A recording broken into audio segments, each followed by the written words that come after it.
बिस्मिल्लाहिर्रहमानिर्रहीम अस्सलामुअलैकुम। T20 blast में नसीम शाह को उम्दा बॉलिंग का मुजाहरा करने के बावजूद घर भेज दिया गया। मगर क्यों?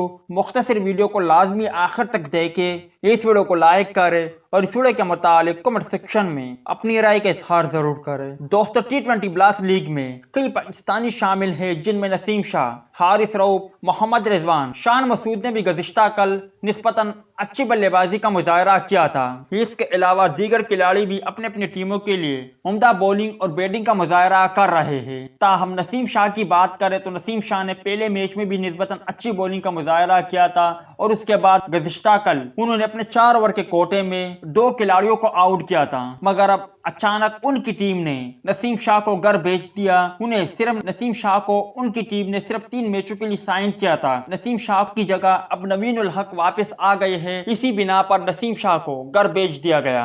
अब शायकीन क्रिकेटर हैरान थे कि आखिर नसीम शाह को किस वजह से घर भेजा गया। तो मैं आपको बताता चलूं कि नसीम शाह को इसलिए भेजा क्योंकि वो सिर्फ 3 मैचों के लिए साइन हुए थे और वो भी नवीन उल हक की जगह, क्योंकि नवीन उल हक IPL खेलने में मसरूफ थे। अब आप भाई मुझे बताएं, नवीन उल हक अच्छा बॉलर है या फिर नसीम शाह? इस हवाले से कमेंट सेक्शन आपके कमेंट्स का मुंतज़िर रहेगा।